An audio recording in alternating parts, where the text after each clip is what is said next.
Give me a few seconds to lead in and leading in. Go when you're ready to go. All right. Are we rolling? We're rolling. Sweet. Welcome to the inaugural episode, the first ever, the premiere episode.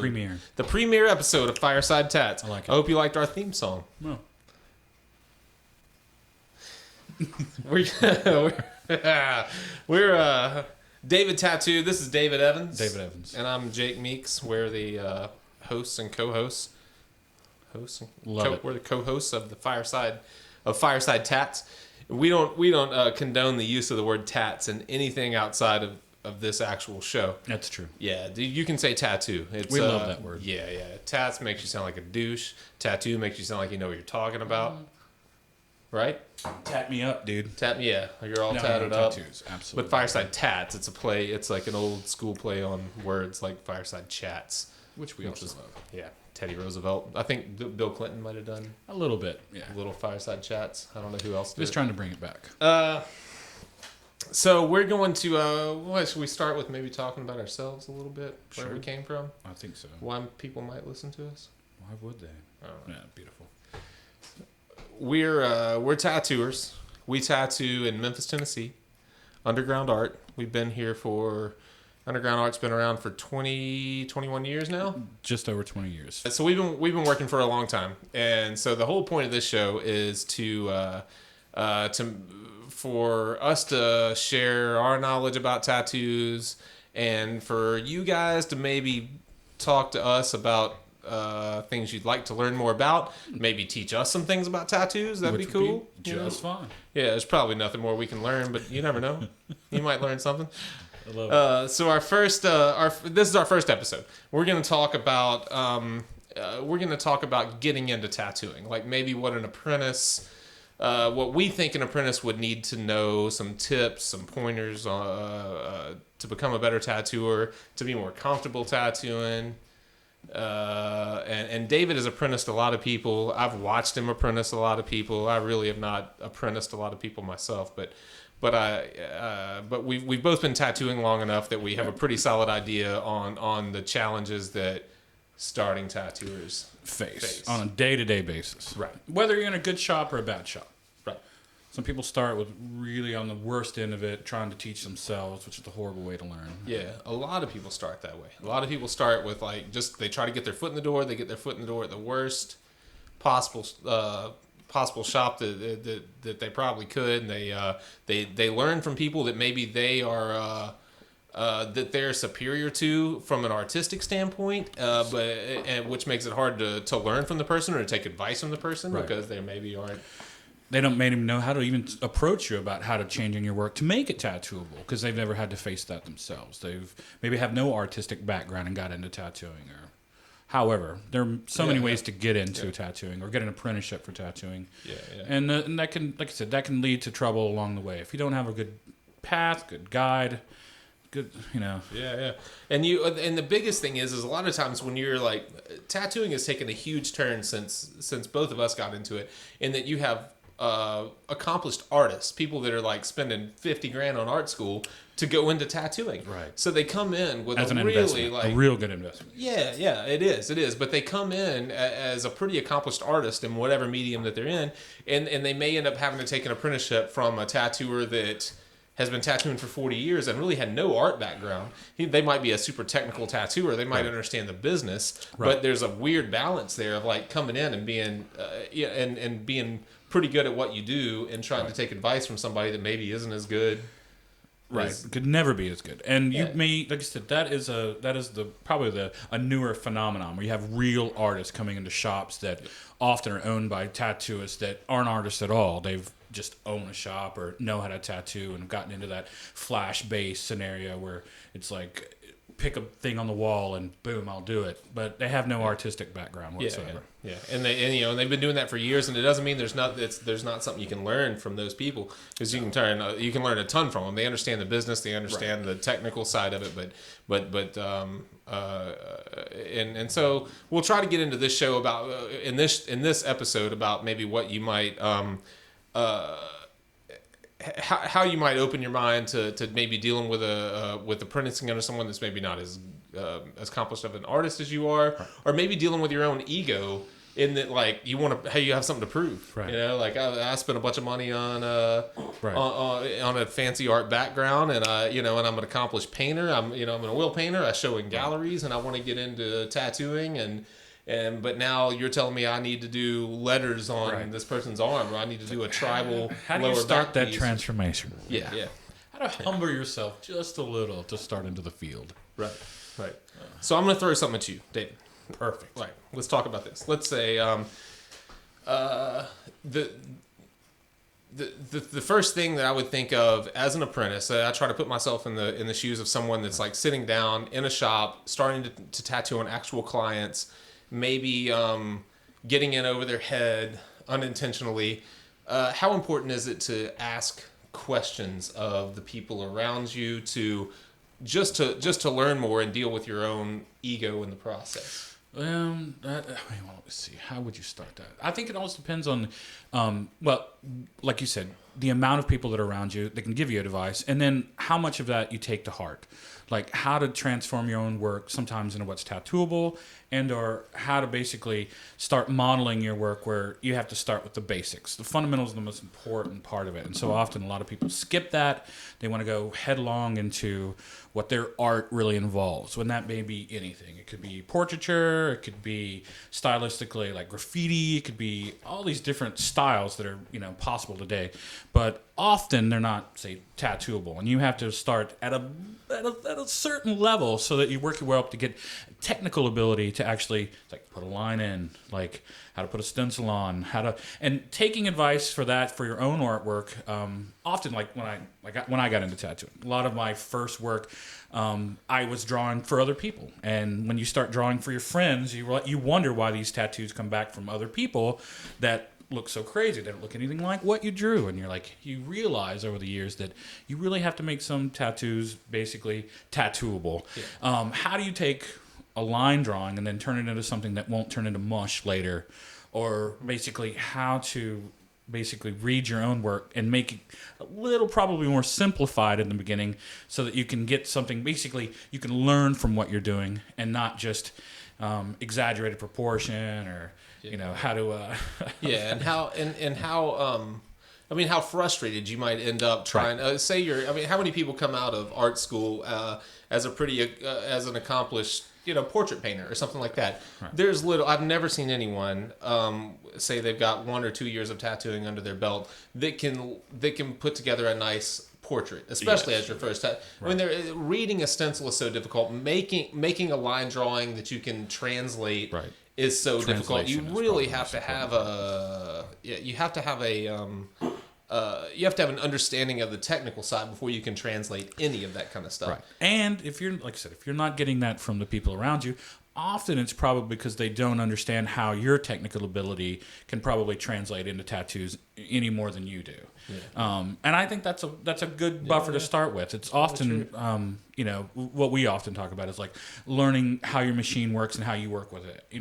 Like first getting the ability to actually use, run, and make a straight line, whether it be a straight line or a curved line, as long as it. Like I said, as long as there's some kind of immediate translation and you're learning something from that, I don't think a lot of people want to skip ahead. They want to I've learned this. I can put in your name or your husband's name, your father's name, whatever. Yeah. I can draw a heart. I can draw some flowers. But past that, it's like really. Again, translation always comes back to like technical ability, like how good at you are actually putting a line in, and not really sometimes what that line is attached to. Like it doesn't matter sometimes what the design is, but how well you're doing it. Mm-hmm. I mean, if you're not putting it in straight, if you're not putting it in correct, if you're not getting the advice on how to, let's say, the ability to put that in, I think you can have some real problems. Yeah. And that goes back to what the initial question we kind of got away from, but asking questions. Like there's nothing more frustrating as a beginning tattooer than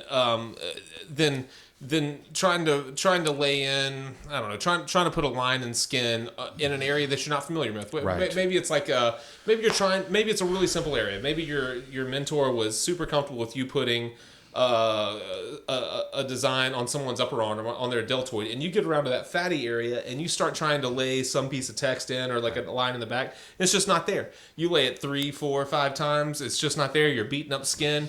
You're scared to death to go ask your mentor like what the hell is going on. You don't want to look like an idiot. You don't want to look like an idiot in front of your client or in front of your mentor. You don't want them to kick you out of the shop. Right. And so instead of like stopping, walking to the person that's teaching you and saying, what am I doing wrong here? How do I make this work?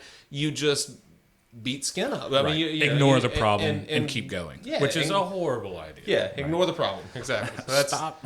That's fine. trouble. Like I said, we often find it's like sometimes, even if you're not getting the best of advice from the person right next to you or the person that's supposed to be training you, go ask other people. I guarantee you, you're not in a shop that isn't probably 5 miles from another shop. Get to know some of the people around there. Everyone has a different style. And so if your style doesn't exactly match with the person that's training you or teaching you, or if you can't find someone that's in that same, start an online or some kind of correspondence with someone that can teach you what you need to know. And that's the advantage that everyone starting out today has that neither of us had. There was no online community. There was no online, but there was no online community. To throw you couldn't Google a question like, you know, why can't I put a line on a rib cage? You know, now you could probably figure out how to do that. So you're kind of starting at more of an advantage than either of us probably did. Right. If you didn't know how to tune a motorcycle, you weren't getting into the tattoo world. Yeah, exactly. It sounds dumb, but it's true. I mean, it's like it was a secret society at one point, and it's not anymore. And there are tons of people that are learning from each other. And it shouldn't be. There is no secret society. Yeah. It should be an open field that you can get as much knowledge as you're able to translate and want to know. Yeah. And the proof is in the pudding, because the tattooers that have come around in the technology age, they're blowing out of the water the tattooers that were from our early time. And they should. They're Absolutely, they should. To what we were seeing. It's like I said, translation, especially with the new colors, machines, you should be better and better and better, and you should learn faster than people did 20 years ago. Before. Absolutely. Yeah, there's no doubt. So the first thing we would say to as our first point to up and coming tattooers are, you know, once you have that apprenticeship, once you're actually putting tattoos on people, don't let your ego get in the way. Ask questions. Stop. Don't feel like an idiot in front of your client. Right. Because that's something I think I fought early on. Is I wanted the people that I was tattooing to have some confidence in me. So I would have never thought to stop, go to you and say, this line isn't going in. What am I doing wrong? Because I was scared shitless that the people that I was the guy I was tattooing was gonna like bolt out of the door. Right. And I didn't want that, so I just sweated bullets and tried to figure it out and fucked up a bunch of tattoos. And I wouldn't say fucked up, but I did. We had to learn. Like I said, it's a learning curve at that point too, and hopefully, like I said, your learning curve is going to be very slight if you try to teach yourself. It's very hard. Ask questions. There's no reason. Your client will feel better about it. I promise you, because they'll get that, hopefully, that relief from your artist that you're learning from, or your, you know, the technical ability that you may or may not have, but they understand. It's like, if you tell them what you're doing, you tell them what you're trying to do, they'll understand. Most clients understand, especially because they know if you've only been tattooing in the first 3 to 5 years, you're still learning. You have not learned everything there is to know. There is no way and that your client should know that. I don't think you should ever try to hide that. Try to hide that fact that you're new, and you probably should be charging a lower rate than the other people in your shop. And I'm sure we'll get into all that stuff, but there's no reason to hide any of that from people. You know, if you don't have a solid tattoo portfolio, you know, you should put together a portfolio of drawings so that people can at least see that you have some artistic ability and they understand they're getting a discounted rate for a quality artist that's just learning the craft. Right. You know, and that's part of the drawing too. You have to show people your drawing ability, because that is half of it. They will respond more to that. It's tactile, it's pen, it's pencil, it's ink, whatever it is, whatever your medium is. And you will find people that will stick with you no matter what your inequalities are, because they know in the end that you're going to work with them, that you're going to work on them, and you're going to hopefully hopefully, like I said, you will learn from them. That's the whole point. You're learning something every day, hopefully. Yeah. You're learning something from your own tattoos. If you're not doing it right. And we're probably, I bet we're both still tattooing people that have our early tattoos, that have shitty tattoos that we hate to look at of our own. 20 years later. Yeah, 20 years later. Or- and that's because of exactly what you're saying. It's because people will stick it out with you if you're honest with them, And one thing I've noticed, we have one apprentice right now, and we've had a handful of apprentices over the last few years that David apprentices, but I've kind of witnessed and helped out with some. But you're very hands-on. But he's the main mentor for, the main teacher for, and I've noticed that whenever let's take the girl we're apprenticing a girl named Sarah now, and Sarah's she's a good artist. She's doing nice work, and she's about a year in or so. I don't know, almost something a like year. that. She's we got somebody at the door. That seems impossible. No, there is. There's literally somebody at the door. Oh, It's our front desk girl. Huh. Yeah, she's about to Tiffany. she's about to crash our podcast. She probably Who came cares? because we have liquor and beer. what? There's no way. Yes. She doesn't know that stuff. Yeah. So, she came to get her something. So Sarah, our apprentice, will still come in today, almost a year in, and she'll show her tattoos to us, and we'll openly critique them in front of her. Yes. And I think it makes her. This is that blob that went by was Tiffany. No, that's all right. She's our front desk person. But still shows her work. She still shows her work. The people that Harsh critique. and we'll critique in front of the people, and I think it makes her clients feel better because they feel like because when we critique, we'll say, I mean, that area looks a little beat up. Maybe this went wrong, maybe that went wrong. Let's let it heal, see what it looks like. You might need to bump back into this.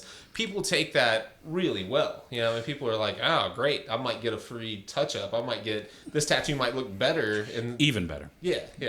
But and usually, like I said, it's the same thing. It can look really good, but that kind of secondary critique where they can come back and really reapply themselves to a tattoo where they think they've done really good work, or like I said, at least learn something out of it. Hopefully, like I said, when they come back, they can actually see it healed. They can see it peeled. They can see where a line may fluctuate in size or thickness, and probably it makes it a lot easier for them to really kind of understand, or at least where we're coming from, like where you're supposed to really go with it. What are you doing? I just need to get my dog collar. All right. Sorry. Okay, No, come on no, through. It's fine. We're only Black blob. filming for NBC right now. That's cool. It's only the biggest podcast in history. And- Have a good night. Ever. Bye, guys. Thank you. See you tomorrow. Well, I think it goes without saying that she's fired. Dead. Dead in the water. Yeah. Like a duck with no wings. Look at Dollar General next week. Yeah. No, but I think that is the main thing. It's like actually stopping for half a second, making sure that in front of the client that they see that someone else is taking a real, not just active interest, but making sure that everything goes right. And that's a big It makes big people step. feel it makes people feel a lot better. And like that a perfect point what you were just saying, like we were talking about asking questions, but we're kind of all over the place now. But the coming back and seeing healed tattoos, that wasn't something we were even planning on talking about. Well, how important is that? I mean, because like you were talking about seeing how lines get thick and thin and stuff like that, and you're like, fuck, I ran a line from A to B, and I can't even see it here, and it's blown out here. How did that happen? But over time, that's the technical side of it, and you need to see that stuff on the back end because so much is hidden on the front end. And that's one thing that we really talk about, especially with clients when they first start getting tattooed from an apprentice or from even someone that's been tattooing for 3 years, is to make sure they come back and say 2 to 3 weeks and get a good eye. They actually see their own work healed, peeled, and maybe ready for another session. And or a lot of times at that point, which we've talked about too, is like how to talk people into like not just getting the smallest tattoos, how to work off of it, how to make sure that when you're actually tattooing on someone, to remember that you may be working right next to it later.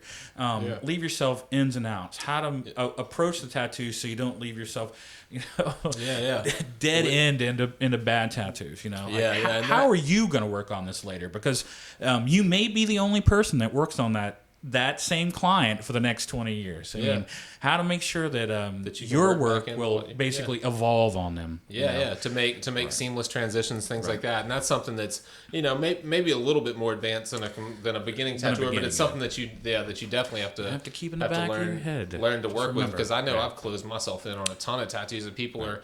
That I do a tattoo on, whatever, say on an upper arm, and they decide they want to make a half sleeve out of it, and I've blocked that fucker off. Three-quarter I mean, sleeve. there's nothing- And then, yeah. wait, I do want a full sleeve. It's like, well, my job won't let it go past my short sleeves if I'm wearing a khaki polo shirt, but let's corner my knuckles.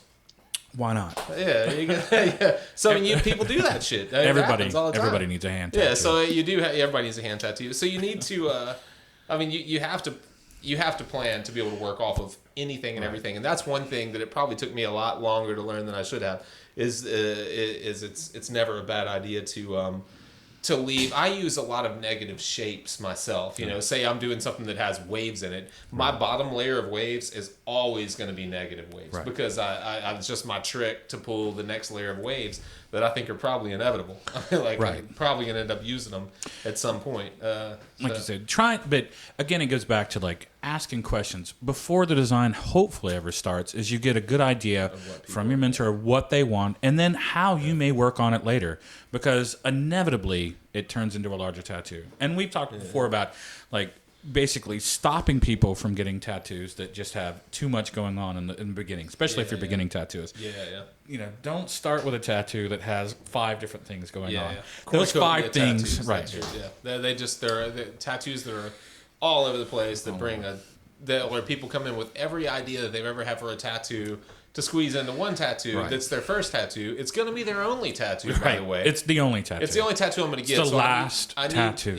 I need to make sure, because my dad was a carpenter and he loved hammers. He loved them. But my wife is from Japan, so I need some kanji. I need some kanji. And my great grandfather was Celtic Irish. Exactly. But I've always loved Japanese tattoos, and I love finger waves. Right. Let's try to cram all that shit onto my shoulder blade. And then put peace in a banner right underneath. Yeah, I do love peace. Everybody loves peace. Who doesn't love peace? Yeah, exactly. No, and my daughter's footprints. Like again. Too many ideas.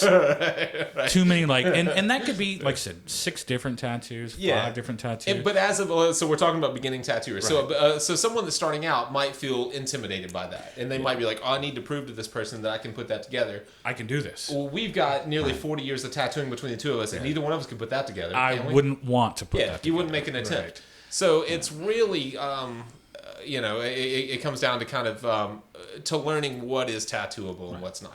And sometimes, listening to your client is part of it, and then kind of understanding that they may not need all those things on the first tattoo. This is my first tattoo. I want to get all of them done all at one time. Yeah. Horrible idea. Yeah, bad idea. I get people to rate them. I'm like, what if I can't fit all this shit in? Why don't we go from 1 to 10? What's most important? What's least important? And let's do it. As a matter of fact, I did that last week with a guy, and I had literally got a piece of paper out of the copier. Right.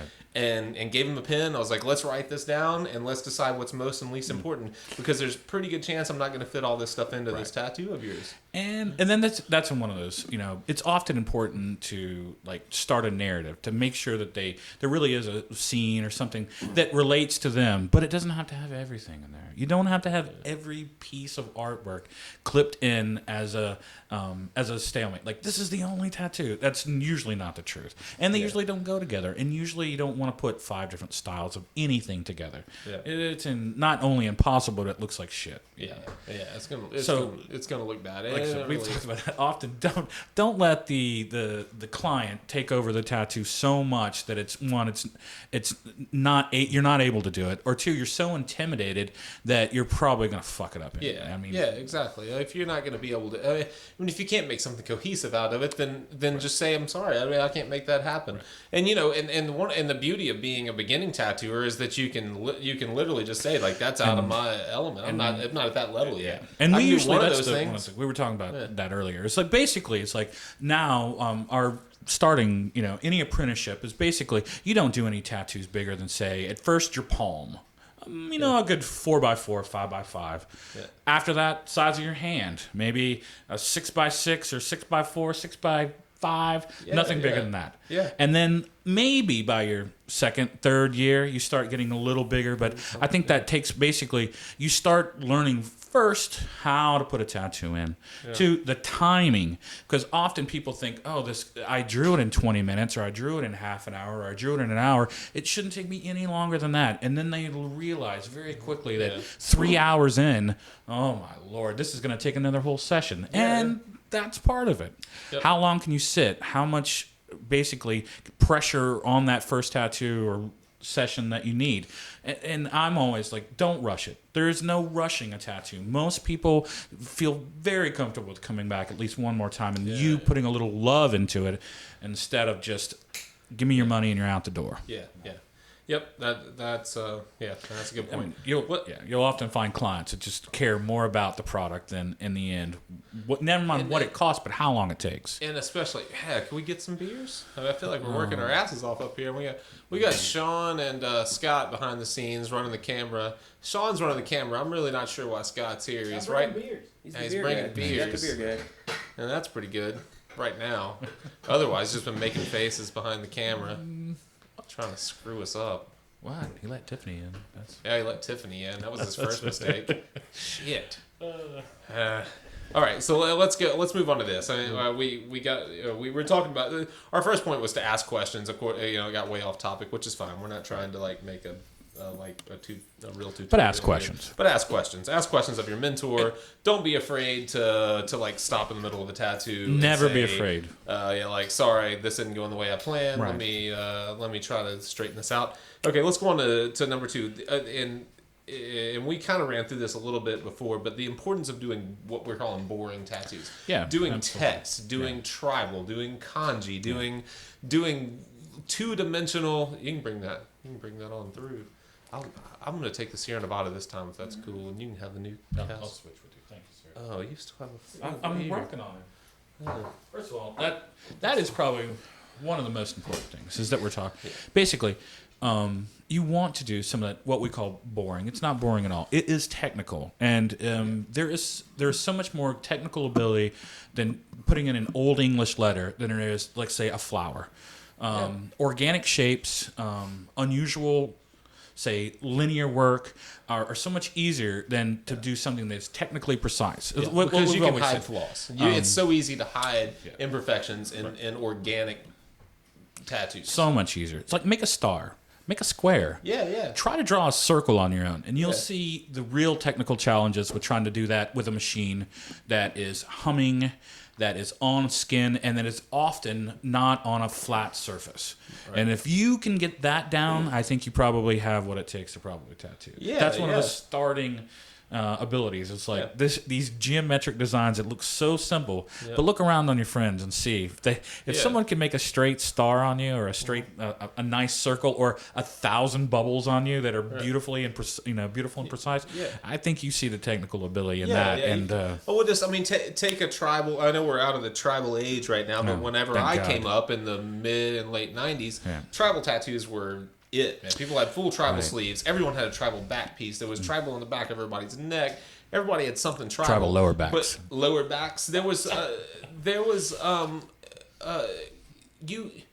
I swear, for every 20 tribal tattoos that I saw 1 or 2 clean, crisp tribal tattoos. Right. Now, I didn't know the difference because I saw 19 bad tribal tattoos, and I thought that's what they looked like. Right. But when you saw one that was done well, where the black was solid and clean, and it hit the lines, and the points are crisp, and everything was clean about it, there was no bleeding of anything in any place. Like, you could tell the difference in those tattoos.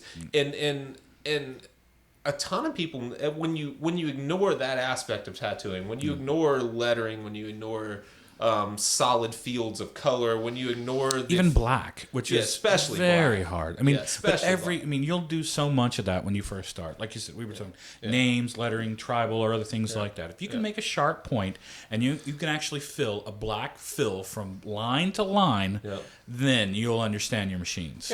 Yeah, and you'll be able to translate that to whatever it is that you do. Yeah. Hopefully full fields of color, but usually it's more black. You get to do more black work. Well, I early on, I had done an apprenticeship, and I had tattooed some of my own before I came up here and worked with you. But the first real lesson I remembered learning from you was in my lining, and you I can't remember what I was doing, but you told me forget about the stencil, think A to B. Think point to point, and that taught me so much. In that, like, to be consistent, know my limitations first off. Like, if I'm stretching skin for one thing, and I'm trying to pull a line from this point to this point. Well, if my range of motion before it gets shaky or weird only goes to here, I learned. I know that's how far I can go. A to B, pull out. A to B, pull out, and just have consistent movements. And that was super important to me to get clean lines, especially. And then I also found a way to translate that to my fills. But I learned all that stuff by doing lettering, by doing tribal, by doing kanji, by doing things that you could not hide flaws. Right. And I think even today, that's still my mantra. Is like, when you're first starting to tattoo, is that you have to break it down. One, usually you work from the bottom right-hand corner to the upper left-hand corner. Right. And you have to remember, women, where to start, where to finish that line, where to put your hand next, where to start, where to finish that line, and where to put your hand next. Yeah. It is probably the most important part of it. Because if you get lost in your own design, or if you don't take it very technically, you will, one, lose your stencil. Two, you're also, like you said, you won't get really familiar with your range of motion. Mm-hmm. And three, you won't be able to put that line in because the body has so many what we call basically grains to it. You have to learn like where that stop and where that start really makes sense. Yeah. And if you can do that with a 3-inch line, a 6-inch line, you'll be able to do that with the longest lines that you have to put on anybody. Yeah. Yeah. Absolutely. Later, like I said, your hand lifts and you start to pull more, and you get more comfortable with the machine. So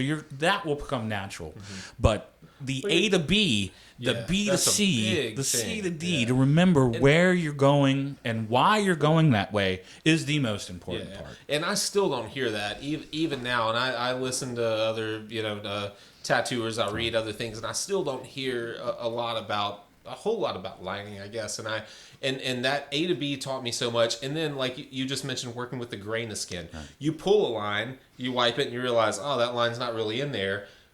Push that line. Go back the other way. Right. I mean, first off, you've already opened the skin. So once you've opened the skin a little bit, you've created maybe a little bit of a valley. You've got a little swelling on either side. When you bring that line back the other way, if it didn't go, I bet you have a black fucking line. Perfect line. And like I said, and that may just be like, sometimes you make your directional movements depending on where you are with that person. Often you forget that if you turn yourself a complete 180 degrees and pull it back towards you, may make even a better line. Yeah. Often your lines come cleaner when you're pulling them towards you. And if you can't actively do that on a surface, maybe you need to change where you are. Change how you're actually approaching that tattoo on the person, whether it be on their chest or their back or their body, the rib cage or wherever. You'll find that you'll often make a better line by just moving yourself a little bit instead of making that line 5 times the same way. You don't want to beat anybody up, of course, but And another thing that I plan to talk about that brings up is we're talking about pulling lines and pushing lines and the way that you're stretching skin, and I've found that like using gravity to your advantage. If you're working on a guy's or anyone's chest, I mean a girl's chest even more so, but like say you're working on a chest that you feel like is a pretty solid chest, and you pull a line, you can't get it, but putting people in positions where gravity is in your favor. Sitting someone up and just pulling down and making that line pulling down.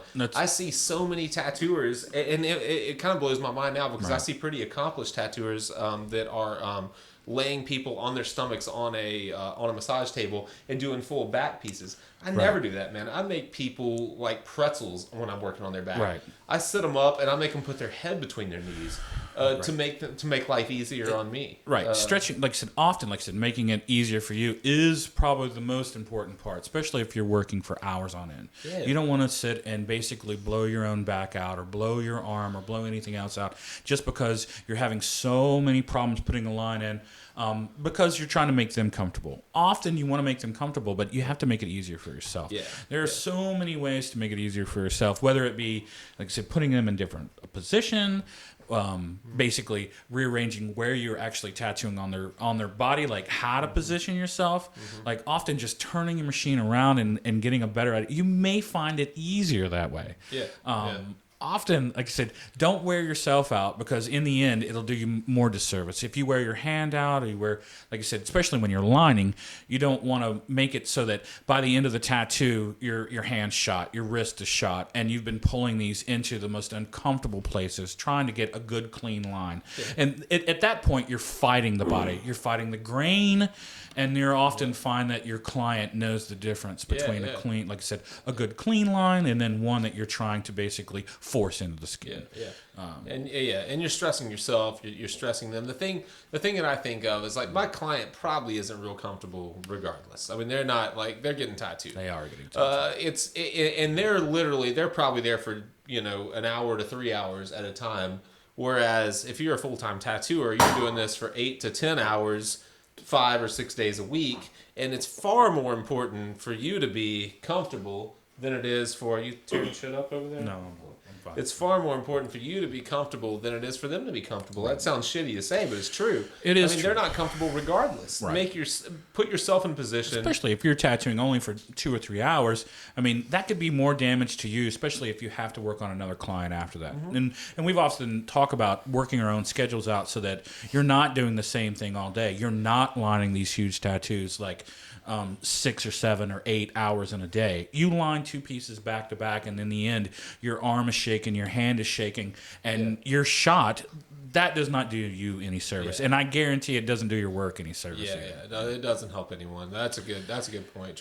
That might be tougher with. I mean, of course, we're trying to talk about beginning tattooers, and you're probably not doing these kind of sittings, so we might be getting a little bit off topic, but it's true. I mean, it's something to think about. You don't want to set up. You don't want to line 2 half sleeves in a day. It doesn't make any sense. We try to look at your book. We're both in a position now that we book ourselves out a decent ways in advance, and we're looking whenever. And I know I do it whenever I look at my book for my next available. If I'm starting a new piece, I look and make sure I'm not starting a new piece before that. I don't want to lay 2 giant stencils. I don't want to sit with markers and draw for half an hour twice a day. Right. I mean, I want one tattoo that's already laid out that they can show up, sit down, and I start working, and then I'll start your new tattoo. That's what I say. If you're starting out, you may not come to that. You may be able to really control your schedule. Hopefully, with lining and shitting, you don't blow yourself out. But we know a lot of tattooists that have already they can't tattoo more than 2 or 3 hours on people because of their wrists or hands. Or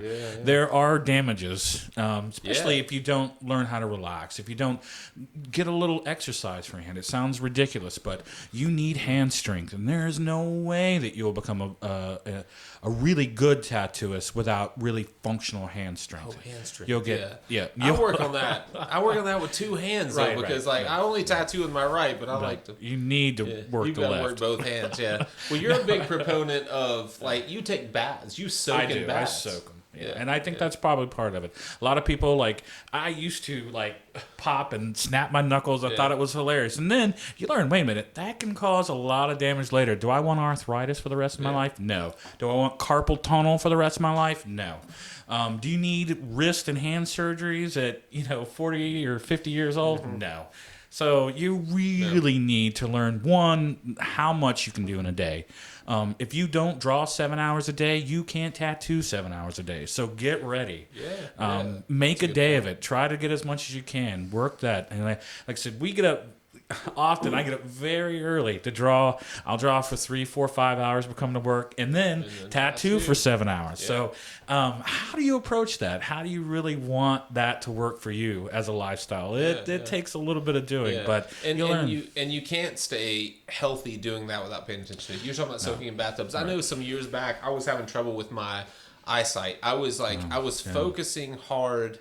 Say I'm pulling a long line, and I would notice that my eye would blur. I would just blur. I couldn't see it. I'd have to stop. I'd turn my head. I would rub my eyes, and I would come back to it. And I brought that up to you one night, and you were like, "Oh man, you should focus on something when you're rinsing your machine, when you're rinsing your tube, when you're dipping your ink. Focus on something at a different distance." Right. So I started doing that. I've never had the trouble again. I still do it today. There's Jesus is right behind us on this curtain right here. Show him Jesus. Thank you so much, Jesus. Yeah. So I look at Jesus all the time while I'm tattooing. We're at my station right now. So I'm tattooing at this station. I turn around, I focus on Jesus. I look at something at a different point.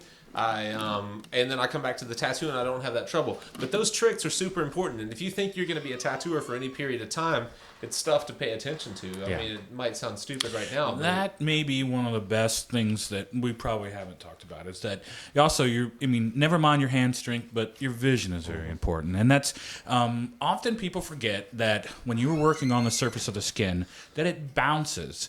And if you look close enough and you watch your machine close enough, your eyes will get blurry. There's no way you should be staring at that. And again, it goes back to maybe our A to B. You have to be conscious of moving that line from point to point, and then hopefully, like you said, if you know where it's going, you don't even have to look at where you're going. You know when to stop, you know when to start, and hopefully, like I said, again, you don't get this bounce that you see off the skin because it is constantly moving. If you stare at the skin for that long, your eyes cannot adjust. You're looking at something 6 inches away for 3 hours, and hopefully it's vibrating. Yeah, that's vibrating. And really, that's vibrating at a rate that you don't even recognize. You should look up. I always say that. Pick a fixed point directly across from you, and you'll often notice when you're talking to someone, which is probably unusual, you start doing that during your conversations. Like, you need to look up and make sure that your eyes are not concentrating on one focal image that long. At one readjust distance. at one distance At for one a distance. very long time. And you'll notice that can be one of the first things. If your eyes are bothering you, if you're having headaches,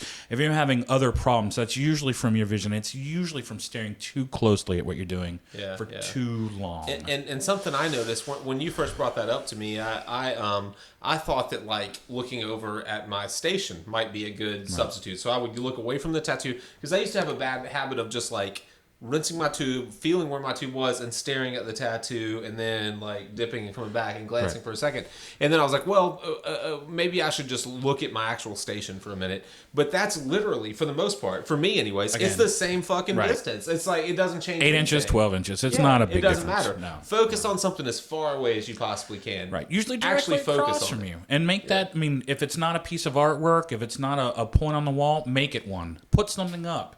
Make that your new focal point. I often have basically a Mongolian print that's across from me that's a man that's riding a horse. And I've seen that 1,000 times. I could tell you every point, every little dent, but every it's little... a good distance from what you're Such a working good on. distance away. And often I find myself that even now when I'm having conversations with people that I do the same thing. I often look up, and it's just a reminder of that I'm taking that physical and mental break so that I don't have problems later. Yeah. And if you're having that with your hand or your eyes or something else, get some advice. Again, get some advice on it.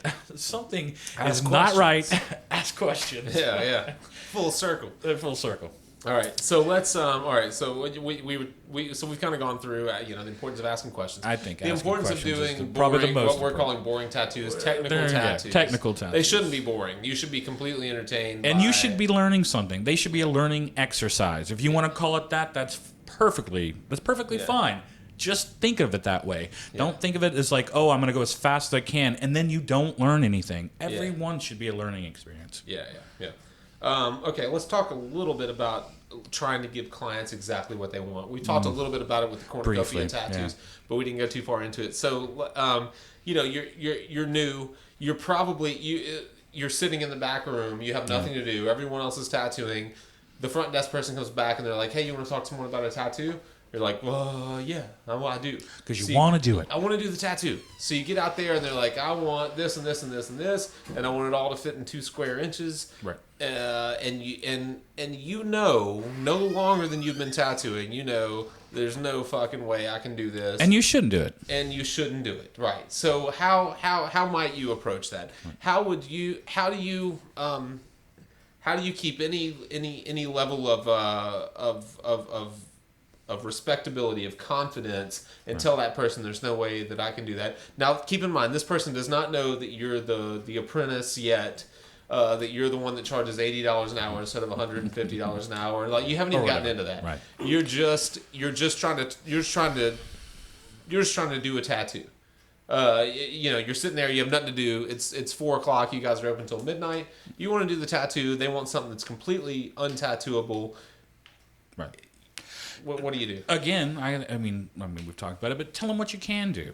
If it's part of it, that's fine. If it's remnants of the tattoo, fine. But often, like you said, it's probably too much for you to do anyway. If it's too many little pieces, or it's too much information, if it's too much technical ability, maybe, like you said, try to get the gist of it and try to really work from that. But don't, like I said, we often say, don't say that you can do it. Either pass it off to somebody else, or give them, which I always think is choices. Give them as many choices as you can. Tell them what you can do. And that sounds crazy, but you can often, by showing them your portfolio or showing them other artwork that you've done, hopefully you've done something like a piece of that tattoo. So if you can do something that's like, well, I would love to do this, or I would love to do that. It doesn't have to be every single element of it. And if you're having a problem combining those, again, like we said before, ask somebody else. Ask how you can combine some of those elements, and maybe you'll get something as a better tattoo. Often it's too much information, it's too many things, it's too many items, unless it's that just simple, straightforward design, which almost never happens. Now people are so a little more savvy, they've got a little more information. They're watching the tattoo shows. They're used to seeing people like do a sleeve in 30 minutes and stuff like that. And it's like that's how they come in. They want something huge. They want it fast. They want to cram everything they want into it. That's not reality. It's not reality. And don't be scared to tell people that that's not reality. That's a big thing. And pretty often you'll find when you're honest with someone, you'll see that they were far more nervous to walk through the doors of your shop than you were to walk out of the back room and talk to them. Again. And they'll completely submit to your ideas. They'll, you'll say, if you have any level of confidence, you'll be like, it's a lot to cram into that space. I don't know that that'll work at all. What's the most important elements? What are you trying to say with this tattoo? Yeah. I mean, again, like maybe what's the narrative? What do they want to say with the tattoo? And often, you can put bits and elements into a tattoo. I mean, recently I had a guy that came in and he wanted, for his relatives, his sons and daughters, he wanted a copy of each of the tattoos that they had, which was a lion head, it was a heart, one was a swimmer, so he wanted a swimmer in water, and I end up like trying to talk to him about it. I was like, this is a horrible idea. You want 4 or 5 tattoos, one of them being a little heart on his hip because that's where his daughter's heart was. I understand that. That's fine. You want some tribute tattoo for most of your family. In the end, we come up with a design, basically a swimming lion, because one was a Leo. He wanted a lion's head. A necklace around its neck that it basically has a heart on it that has almost like a beautiful design, totally dimensional, and it's swimming in water. It sounds crazy because lions don't like to swim, but if you've never seen one with some beautiful finger waves and some arcs coming over it, beautiful. And then it ends up being that his son really wanted, as a tribute for the tattoo, another seahorse in it. So you have a seahorse on the water, you have a lion over the water, you have the heart as a necklace on it, you still work it into top of an arm. It has all the gist, all the pieces, all the points. And it all came from talking to the client.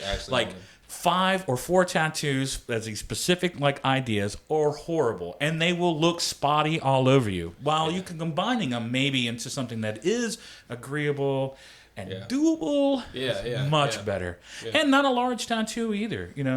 Maybe a 4 or 5 hour piece and nice top sleeve, almost like outer half sleeve. And beautiful work, something that he hadn't thought of because he thought that that's all he needed was these small pieces all over his body. We'll just stick them all Horrible together. idea. Right. Yeah, and that's a good point that you could. We're trying to talk about beginning tattooers, and you're probably not going to do that tattoo as an apprentice, but but you might have to do 4 of those tattoos. Yeah, you might. But the but the point being, like, you're starting out tattooing. You probably don't have a huge clientele. Right. You're not booked out too far. Don't be scared to try to work with people. Try to think of someone as a long-term client. Don't think of them as someone that's walking in. They want this exact tattoo, and you'll never see them again. If you think of them that way, you probably won't make a great decision. But say, man, what's most important to you about this piece? Why don't I put together a sketch? Right. You put down $40. We'll meet again next Wednesday, and we'll see if we're on the same page. Yeah. Your $40 pays for my drawing. If you want the tattoo, it goes towards the price of the tattoo, and it gives you a chance to try to work something out that you can make work. and it gives you some experience in working with people, and it makes a better tattoo for them. Always make a better tattoo, and that's one of the things is don't rush your own tattoos. Yeah, Absolutely tell them, let me do a drawing for you. Let me show you what I can do. Often I tell people, it's like my first drawing you do not want. My first draft is very quick, very sketchy. My second drawing is even better. It is a tight stencil, but usually my second or third tattoo is the line work for that stencil. If I've already drawn it 2 or 3 times and then get to put it on you, you're going to get a much better design, a much more technical design, and something that I've already thought out a lot more in advance than you will ever imagine.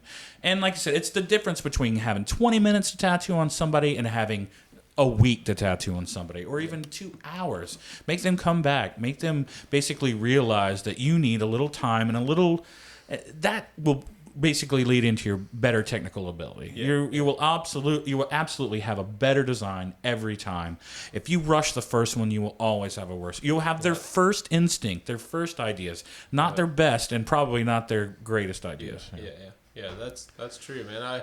I watched a lot of people, most people that are tattooing nowadays that are watching this podcast probably know Nick Baxter, and I saw something that he put out not long ago where he reworked a tattoo, a really nice tattoo actually, that he had done 3 or 4 years before.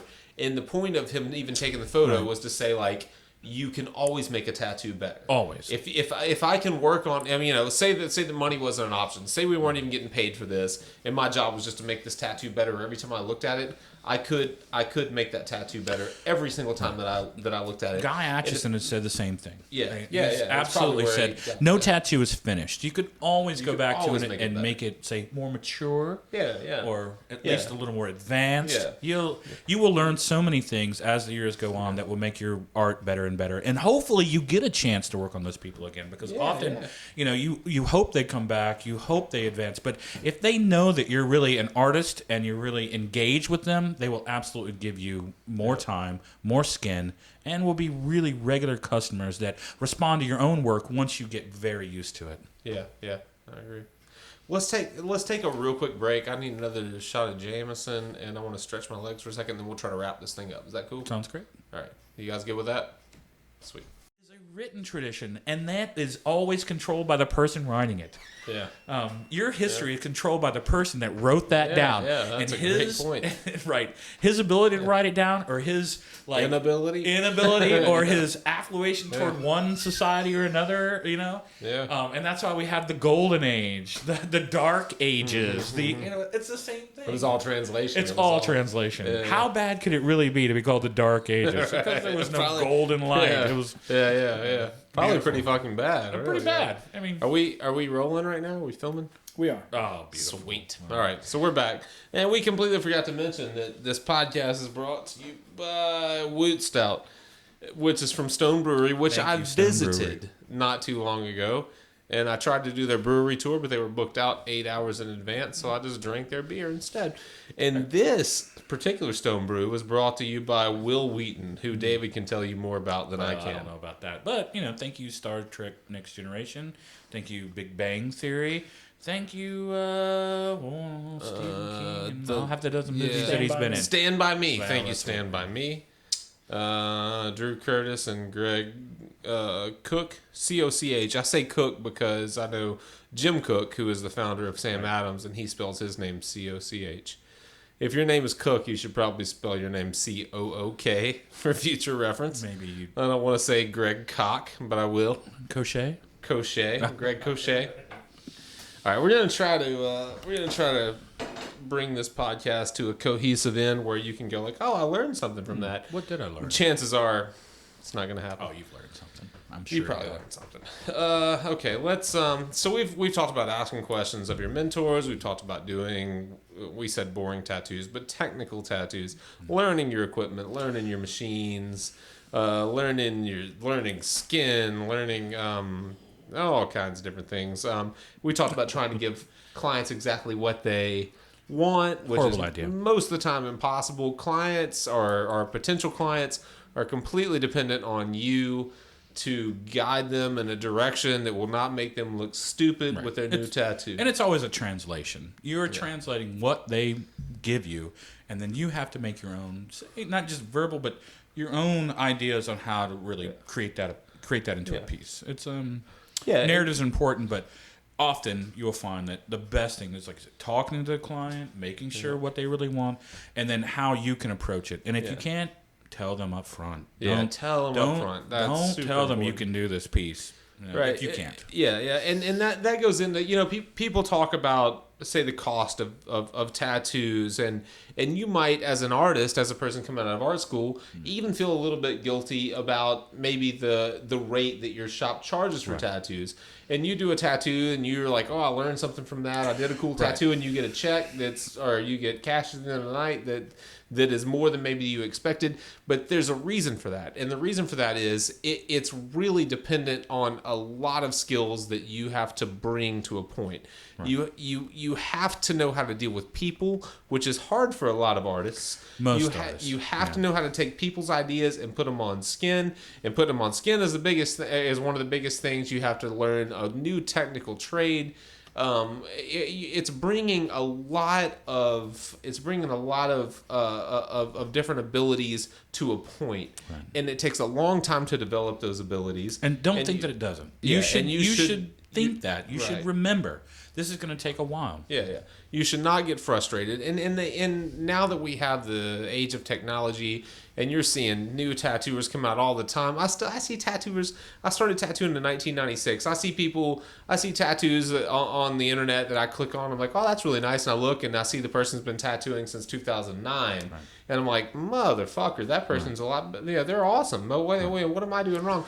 But that's really that's not that's rare, I guess is what I should say. It takes a long time to develop the skills to tattoo, and that's 1 out of 100. You'll see 100 tattoos that aren't that good, that you'll be like, wow, I think I could do better. I know I can do better, but how to approach it, how to make sure that you're basically doing what your artwork stands for and what you want to do in the tattoo and what you're going to learn from it. Often you're not the other tattooist. They cannot think like you and you cannot think like them. What you can do is you can get the gist of what they're doing, and you hopefully, like I said, if you ask them questions and you hopefully translate what they're doing into nice translation for you. And then hopefully, like I said, in a couple of years you get better and better, and you'll find that where you'll find that trick. You'll find that treat. You'll find that thing that really makes a difference for you. Yeah. I think that's true. I think you there's it's a toolbox. Yeah. Pack your toolbox with this information. You'll suffer through some frustrating times. Right. You'll feel like that your tattooing is not on the par with your artwork in other mediums. Mm-hmm. You'll fight through a lot of different you'll fight a lot of battles as an early tattooer, and you'll feel hopeless at times, and you'll feel encouraged at times, and the big thing is just to be willing to learn, keep your ego in check. You don't have anything to prove. Right. If someone's taking you on as an apprentice, they're already confident you have some ability, you have some, you've worked to a certain point, or they probably wouldn't have taken you on. Right. You have this kernel. You have this something that they can either, like I said, teach you, or something that I say exploit sometimes, but that is the raw genesis of your artwork. You're going to manipulate your own work into something else. And often it does not go hand in hand with your drawings. You have to learn how to tattoo and make drawings tattooable. We've all had the same problems. When I first got into tattooing, it's because my drawings didn't look like my tattoos, and friends were getting these drawings of mine, and I was like, well, why did they do this? Why did they put less lines in? It's like because I drew with a rapidograph at like 0.05, and you can't do that. Cross-hatching, no way. Get rid of it. Drop different styles that do not work toward your tattooing. If you want to draw that way, that's fine, but you cannot tattoo that way. Just remember, there is a synergy that you have to really complete, and you have to find that fine line between what I can and can't do, and why it works for me and why it doesn't. And if it doesn't, maybe find out why. Ask the questions why. Hopefully you'll ask questions. Hopefully you ask questions. Back to the original point. Ask questions. Find someone that's competent, convince them you're worth apprenticing, and get as much as you can out of them. We're an hour in now. We should probably wrap it up. So I want to say this. I want to say Follow us on Facebook. I don't know what that is yet. Fireside Tats. Look that up. It's definitely. Ask us questions on Facebook or Twitter. You will get a response. You will get a response. If there's anything that you want to know, if there's anything you want us to discuss, I mean, we'd be more than happy to research things. If there are people that you're curious about, we'll track them down. If you want to know what if Guy Atchison is a boxers or brief guys, we'll knock that motherfucker's door down. We will find out what he wears. I bet he's a boxer guy. I would say that too. He seems like he's a free ball kind of guy. Yeah. But if there is, like I said, if there are any questions, and hopefully somehow in between what we've talked about and somehow in the gist of this, you'll get an idea that we really want to help you kind of push your own artwork along. And it may just be the artwork. Maybe you're just having a problem with like a small technical thing, or your machines aren't running right. Maybe it's a technical question. Maybe it's an art question. Maybe it's a client, how to deal with client questions. Whatever you have, shoot them over to us. We'll do whatever we can to answer. If we can't come up with a good answer, we'll definitely invent one. Man, I will make some shit up. We'll try. I'm sure that's pretty easy. I will invent something. I will present it as an absolute fact. I'll point you at the wrong direction. No, I'm sure that's not true. I think in the end, though, like I said, ask questions. If it's not the person that you're learning tattoos from, that's fine. Find someone that will answer your question. And usually it will be in a technical way, and hopefully you'll learn or you'll get something from it. Yeah. Ask us. Well, that's hopefully what you'll do. Yeah, ask me. Don't ask David. He'll just ramble. I like to ramble. I'll make something up. I'll answer your question. We'll be done. Yeah. Thank you. Yeah, thank you guys for listening. This is Fireside Tats. We'll be back next time. Please do send us questions. Twitter, Facebook. We don't have a website up yet, but we will. Just Google Fireside Tats. We'll you'll find us, and we'll answer your questions. We'd love to have questions because we need ideas for shows. We do have some, but we have some, I think that in the end it would really help to have like starting tattoos. Especially like if you're in a situation that you're just not comfortable with, or you need just a little more technical advice, or you need a little artistic know-how, we'll try to help you out. Yeah, we'll even critique your tattoos. That we will do, absolutely. Yeah, shoot your tattoos over. We'll critique them. We won't even tell anyone else. We won't put them on the air. We'll critique them for you on your own. Unless they're good, because then we'll probably mention you. Yeah. If they're really good, we'll mention you. Plus, we're at Underground Art. We love guest artists. If you're passing through Memphis, that's true. Give us a call. Feel free to tattoo here. We'll put you up in the fanciest hotel in town.